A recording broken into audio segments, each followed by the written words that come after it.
दोस्त, इंसान की सारी इच्छा पूरी हो ऐसा बहुत कम ही देखने को मिलता है। जिंदगी हमेशा ही समझौते पर चलती है। किसी ने सच ही कहा है कि कभी किसी को मुकम्मल जहां नहीं मिलता। लेकिन आज की हमारी कहानी की पात्र रीना इस बात को समझ ना सकी और आखिर में अपनी जिंदगी गंवा बैठी। दोस्तों, मैं जुगल किशोर, आप सबका यूट्यूब चैनल अपराध की कहानी मैं आपका स्वागत करता हूं। आज की कहानी शुरू करने के लिए पहले आपसे अनुरोध है, चैनल को सब्सक्राइब करें, कमेंट करें, लाइक करें और अपने दोस्तों के साथ शेयर जरूर करें। थोड़ी देर में रीना बस से बनमौर के लिए निकल चुकी थी। उधर उसका प्रेमी कुणाल वहां उसके इंतजार में था। रीना के बनमौर पहुंचने पर उसे बस स्टैंड पर ही कुणाल बाइक लिए खड़ा मिल गया। उसे देखकर रीना के चेहरे पर चमक आ गई। कुणाल ने सहजता से पूछा, कोई परेशानी तो नहीं हुई? किसी ने देखा तो नहीं? रीना ने कुछ बोले बगैर कुणाल को अपना बैग पकड़ा दिया। कुणाल ने उसे अपनी गोद में रख कर दोनों हाथों से बाइक का हैंडल पकड़कर बोला, बैठो, दुपट्टा संभाल लेना। इसी के साथ रीना तुरंत बाइक पर बैठ गई। दोनों ने घर पहुंचने से पहले रास्ते में एक ढाबे पर खाना खाया और फिर कुणाल ने उस रात अपनी हसरतें पूरी की। रीना भी कुणाल का साथ पाकर निहाल हो गई। दोनों ने बिना ब्याह के सुहाग रात मनाई। रीना मध्य प्रदेश के भिंड जिले के इंगुरी गांव के रहने वाले साधारण किसान दशरथ भदौरिया की पत्नी थी। कजरारी आंखों वाली सुंदर पत्नी को पाकर दशरथ बेहद खुश था। रीना की इस खूबसूरती का दीवाना उसके पति दशरथ के अलावा एक और युवक कुणाल पांडे भी था। वह हिंगुरी का नहीं था, लेकिन रीना और दशरथ के पड़ोस में रहने वाले शुक्ला परिवार में उसका अक्सर आना जाना लगा रहता था। एक दिन उसकी भी नजर रीना पर पड़ गई। तभी से वे उसका दीवाना हो गया था। शादीशुदा होने के बावजूद क्यों बेकी? रीना पहली बार में ही दोनों के दिलो दिमाग में खलबली मच गई थी। उन्होंने एक दूसरे के प्रति खिंचाव महसूस किया था। कुणाल कुंवारा था, उसने कुंवारेपन की कसक के साथ रीना की सुंदरता और कमसिन अदाओं को महसूस किया था। कुणाल के बांकपन और बलिष्ठ देह को देखकर रीना के दिमाग के तार भी झनझना उठे थे। दिल की धड़कनें तेज हो गई थीं, गुदगुदी होने लगी थी। उससे मिलने को बेचैन हो गई थी, जबकि वे 7 साल की ब्याहता थी। 3 बच्चे थे। उसकी कुछ हसरतें थीं जो पूरी नहीं हो रही थीं। वह खुद को खूंटे से बंधी गाय ही समझती थी। ऐसा लगता था जैसे उसके सारे मंसूबे धरे के धरे रह जाएंगे। जवानी यूं ही सरकती चली जाएगी, मनचाही खुशियां नहीं मिल पाएंगी। एक दिन कुणाल से मिलने के बाद तो उसका मन और भी बेचैन हो गया था। रीना और कुणाल के बीच पनपे प्यार के बढ़ने का यह शुरुआती दौर था, किंतु जल्द ही दोनों एक दूसरे के काफी करीब आ गए। यहाँ तक कि कुणाल उसे अपनी बाइक से जब तक पास के शहर लेकर जाने लगा। इसमें उसके पति दशरथ की सहमति थी। वह कुणाल को सिर्फ पड़ोसी शुक्ला जी का रिश्तेदार और अपना हमदर्द समझता था। इस वजह से वह कुणाल पर भरोसा करता था। जब भी रीना कुछ खरीदारी करने के लिए शहर जाने की बात कहती थी, तब वह उसे कुणाल के साथ जाने की अनुमति दे देता था। किंतु उसे इस बात का जरा भी आभास नहीं था कि रीना क्या गुल खिला रही है। कुणाल और रीना एक दूसरे को बेहद चाहने लगे थे। रीना अपना दिल पूरी तरह से कुणाल को सौंप चुकी थी। दूसरी तरफ दशरथ के साथ उसकी जिंदगी उबाऊ बनती जा रही थी। घर में छोटी छोटी बातों को लेकर चिकचिक होने लगी थी। रीना जब कभी कुणाल के साथ किसी रेस्टोरेंट में एक साथ कोई पसंदीदा डिश खा रही होती, तब चम्मच से वाले के साथ साथ अपनी सारी समस्याएं भी उससे साझा कर लेती थी। कुणाल उसके इसी प्रेम का दीवाना बन चुका था और उसके साथ अपनी हसरतें पूरी करने का हसीन सपना देखने लगा था। उस पर पैसा खर्च करने में जरा भी कंजूसी नहीं करता था। कुणाल मध्य प्रदेश के औद्योगिक इलाके बनमौर में रहता था। वह वहीं एक कंपनी में काम करता था। रीना का गांव बनमौर से करीब 400 किलोमीटर दूर था। इस कारण उनका मिलना जुलना महीने 2 महीने में ही हो पाता था, लेकिन वे फोन से अपने दिल की बातें करते रहते थे। कुणाल एक बार करीब 3 महीने बाद रीना से मिला था। तब बातों बातों में रीना ने लंबे समय बाद मिलने के शिकायती लहजे में साथ रहने की बात रखी। कुणाल भी चुप रहने वाला नहीं था, झट से बोल पड़ा था, मैं तो हमेशा तैयार हूँ। मेरे पास बनमौर आने का फैसला तुम्हें लेना है। पति को क्या कहूँ? रीना मासूमियत के साथ बोली। दशरथ को साफ साफ हमारे तुम्हारे प्रेम के बारे में बता दो, कुणाल ने समझाया। लेकिन मैं कैसे कहूँ उससे? कहने पर बच्चों का हवाला देकर रोक देगा, रीना बोली। तो फिर एक ही उपाय है, कुणाल ने कहा। वे क्या? रीना ने सवाल किया। उसे बिना बताए मेरे पास चली आओ। जब वह हम लोगों से मिलेगा तब उसे हाथ जोड़कर समझा देंगे, कुणाल ने समझाया। उसके बाद वह बनमौर लौट गया। रीना कई दिनों तक उलझी रही। कभी बच्चे का विचार सामने आ जाता था तो कभी पति के साथ गुजर रही रूखी जिंदगी। वह काफी उलझन में थी। उसे डर लगने लगा था कि घर छोड़कर कुणाल के पास जाना कहीं भविष्य में उसके लिए कोई खतरा न बन जाए। काफी सोच विचार करने के बाद रीना ने एक रोज कुणाल को फोन कर कहा, आज दोपहर मैंने घर की देहरी लांघने का फैसला कर लिया है। रीना भदौरिया के इस फैसले पर कुणाल ने उसी वक्त आगे की योजना समझा दी। अगले रोज दोपहर के समय रीना तेजी से घरेलू काम निपटाने में लगी हुई थी। घर में कोई नहीं था। पति खेत पर गया हुआ था और बच्चे स्कूल जा चुके थे। वह बर्तनों को साफ करने और करीने से रखने के बाद फटाफट अपने बैग में कपड़े ढूंढने लगी। पति की नजरों से बचा कर रखे गए कुछ पैसे भी बैग में संभाल कर रख लिए। फिर वे बस पकड़कर प्रेमी कुणाल के पास पहुंच गई। उधर दशरथ अपने बच्चे के साथ बेचैन था। उन्हें समझ में नहीं आ रहा था कि आखिर रीना अचानक बिना कुछ बताए कहां चली गई। दशरथ रीना को बार बार फोन मिला रहा था। वह स्विच ऑफ आ रहा था। दशरथ ने इटावा में रीना के मायके से संपर्क किया। वहां रीना के नहीं पहुंचने की जानकारी से वह बेचैन हो गया कि आखिर वह कहां चली गई। उसका फोन क्यों बंद आ रहा है। दशरथ आसपास के लोगों से भी पत्नी के बारे में पूछताछ कर चुका था। ससुराल में कई बार फोन करने पर हर बार निराशा ही हाथ लगी थी। यहाँ तक कि शुक्ला जी के यहाँ जाकर कुणाल के आने के बारे में भी पूछा था। उनसे मालूम हुआ था कि वह महीनों से उनके पास नहीं आया है। दशरथ समझ नहीं पा रहा था कि आखिर रीना कहाँ गई होगी। वह कुणाल के साथ जब भी कहीं जाती थी तब उसे इस बारे में जरूर बता देती थी। आखिरकार दशरथ पत्नी एक फोटो लेकर पावई थाने गया। उसने एसएचओ राजेंद्र सिंह परिहार को पूरी बात बताई और पत्नी की गुमशुदगी दर्ज करवा दी। एसएचओ ने उसी वक्त से रीना की तलाश शुरू कर दी। मामला शादीशुदा महिला की गुमशुदगी का था। इसे देखते हुए पहले भदौरिया परिवार के सभी सदस्यों समेत रीना का मोबाइल नंबर लेकर उनकी कॉल डिटेल्स निकलवाई। कॉल डिटेल्स का अध्ययन करने के बाद पता चला कि रीना की बीते दिनों एक अनजान फोन नंबर पर अधिक समय तक बातचीत हुई। वह नंबर कुणाल पांडे का था। इसके बाद दशरथ समझ गया कि जरूर वे कुणाल के पास ही गई होगी। यह जानकारी मिलते ही दशरथ ऑटो स्टैंड पर पहुंचा और वहां मौजूद ऑटो चालकों को जब रीना का फोटो दिखाया तो वहां मौजूद हरिओम नाम के ड्राइवर ने रीना को पहचान लिया।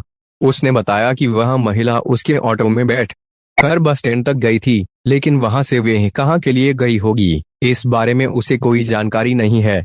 इस जानकारी के बाद दशरथ ने बस कंडक्टरों को रीना की फोटो दिखाकर पूछताछ की। उन्हीं में से ग्वालियर से बनमौर रूट पर चलने वाली एक बस के कंडक्टर ने बताया कि वह महिला बनमौर तक उसकी बस में सवार होकर गई थी। दशरथ ने थाने जाकर एसएचओ को सारी बात बताई। पवई पुलिस ने बनमौर बस स्टैंड से संबंधित थाने को इसकी सूचना और रीना का फोटो भेजकर वहां लगे सीसीटीवी कैमरों के फुटेज की जानकारी मांगी। जल्द ही एक फुटेज में रीना एक बाइक पर सवार दिख गई, जिसे एक नवयुवक ले जाता दिखाई दिया। बाइक का नंबर और युवक का चेहरा भी दिख गया था। दशरथ ने उसकी पहचान कुणाल के रूप में की। बाइक के नंबर की मदद से पुलिस दशरथ को लेकर कुणाल के पास पहुंच गई। वहां कुणाल और रीना मिल गए। दशरथ ने रीना को साथ चलने के लिए कहा, लेकिन उसने उसके साथ जाने से साफ इनकार कर दिया। पुलिस दोनों को थाने ले आई। वहां उनसे की गई पूछताछ में रीना ने बताया कि वह अपनी मर्जी से कुणाल के साथ आई है और आगे भी उसी के साथ रहना चाहती है। पति दशरथ भदौरिया के हाथ क्यों रह गए खाली। दशरथ ने उसे बच्चों का हवाला देते हुए साथ चलने की विनती की, लेकिन रीना अपनी जिद पर अड़ी रही। पुलिस ने कागजी कार्रवाई कर रीना और उसके प्रेमी को छोड़ दिया। दशरथ को इस मामले में अदालती कार्रवाई की सलाह दी। मायूस दशरथ अपने घर लौट आया। दशरथ का दिल टूट गया और भारी मन से रीना को उसके प्रेमी के भरोसे छोड़ दिया। तीनों बच्चों को कुछ दिनों के लिए उनके नन्हेहाल भेज दिया। रीना भदौरिया और कुणाल के लिए अच्छी बात यह हुई कि दशरथ के रूप में उनके प्यार की बाधा खत्म हो गई थी। कुणाल बनमौर में नौकरी करता था। उसने अपनी आमदनी से रीना को खुशहाल जिंदगी देने का वादा किया, लेकिन उसने विवाह की औपचारिकता पूरी नहीं की। न तो उसके साथ मंदिर में जाकर उसके गले में वरमाला डाली और न ही कोर्ट मैरिज के लिए कोई पहल की। दोनों का दाम्पत्य जीवन लिव इन रिलेशन की बुनियाद पर टिक गया।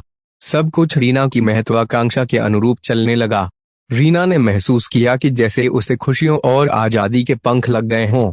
वह अपनी मनमर्जी का जीवन गुजारने लगी थी। लेकिन कहते हैं न कि सुख की समय सीमा बहुत जल्द कम होने लगती है। ऐसा ही रीना के साथ भी हुआ। जब रोजी रोटी के लिए नौकरी और ड्यूटी को प्राथमिकता देने लगा, तब रीना ने कुछ अच्छा महसूस नहीं किया।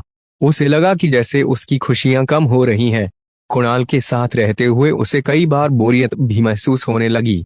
कारण कुणाल सुबह 10 बजे खाना खाकर अपनी ड्यूटी पर चला जाता था और रात 8 बजे कमरे पर लौटता था। रीना का घर पर अकेले मन नहीं लगता था। वह खुले विचारों वाली थी। घूमना फिरना, होटल में खाना खाना, पार्क, मॉल आदि में जाने की आदत लगी हुई थी।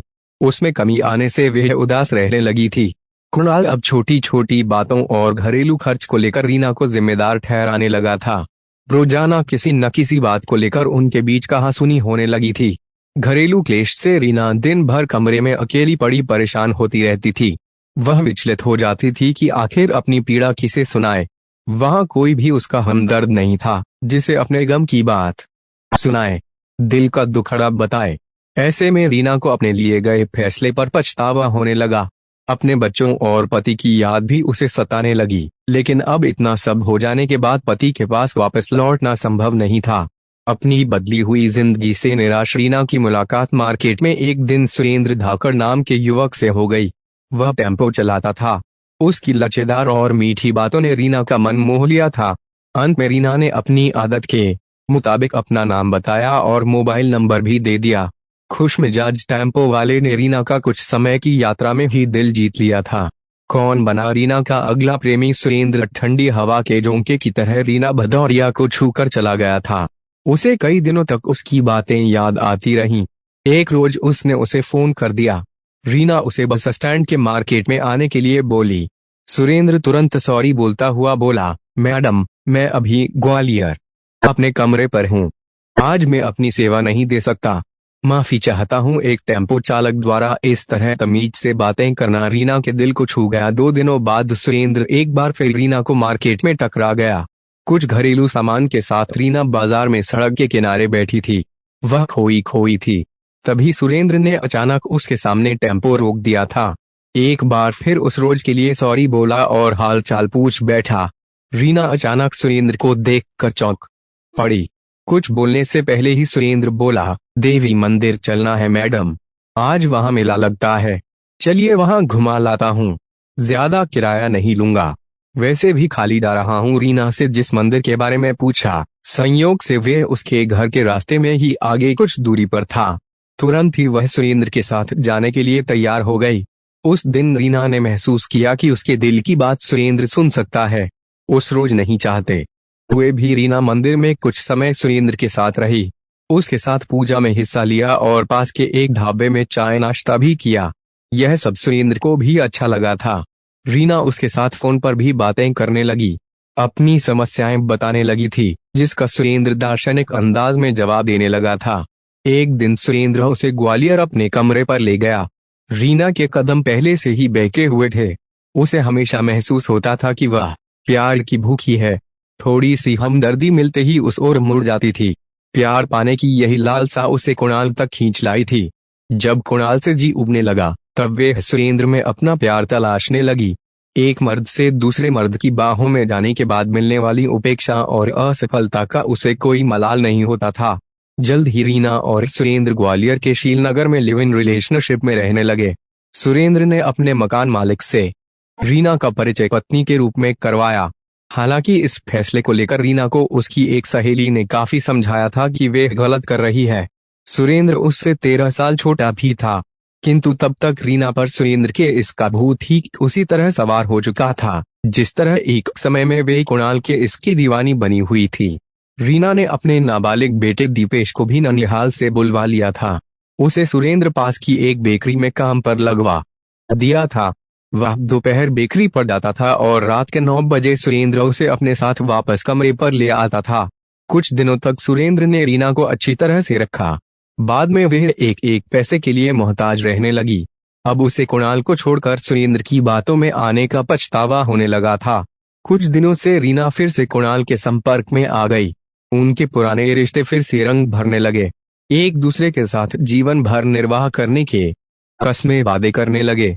रीना चाहत थी कि वह कुणाल के पास फिर से रहने लगे। 18 फरवरी 2023 की दोपहर 1 बजे के करीब सुरेंद्र शिव मंदिर में पूजा अर्चना करके लौटा तो बेडरूम में रीना को कुणाल के साथ हंस हंस कर बातें करते सुन लिया। यह देखते ही उसका खून खौल उठा। रीना की बेवफाई और बेरुखी ने सुरेंद्र के गुस्से को हवा दे दी। वह रीना को गालियां देते हुए उसके साथ मारपीट करने लगा। इस पर रीना को भी गुस्सा आ गया। वह बोली, मैं तुझे छोड़कर हमेशा के लिए अपने कुणाल के पास जा रही हूँ। रीना के मुंह से इतना सुनते ही सुरेंद्र भी गुस्से में बोल पड़ा, देखता हूँ हरामजादी तू वहाँ कैसे जाती है। रीना भी कहाँ चुप रहने वाली थी। वह सुरेंद्र के साथ बदतमीजी से पेश आने लगी, उसे गालियां देने लगी और बोली, तो क्या तू मुझे जबरदस्ती जाने से रोकेगा? कान खोल कर सुन ले कि जहाँ मेरी मर्जी होगी मैं वहां जाऊंगी, जिससे मेरा मन मिलेगा वहीं रहूंगी। रीना का इतना कहना था कि सुरेंद्र ने उसे धमकी दी और बोला, रीना जिद मत कर, यही तेरे लिए बेहतर रहेगा, वरना मैं भी अच्छे के साथ अच्छा और बुरे के साथ बुरा हूँ। कमीने, शिवरात्रि के व्रत के दिन तूने मेरे साथ मारपीट की है। मैं अब किसी भी सूरत में तेरे पास एक भी पल के लिए नहीं रुकने वाली। रीना भदौरिया की यह बात सुरेंद्र को बहुत ही बुरी लगी। उसने उसे धक्का दे दिया। वह जमीन पर गिर पड़ी। इस बीच सुरेंद्र ने उसकी साड़ी को उसके बदन से खींचकर गले में फंदा डाल दिया।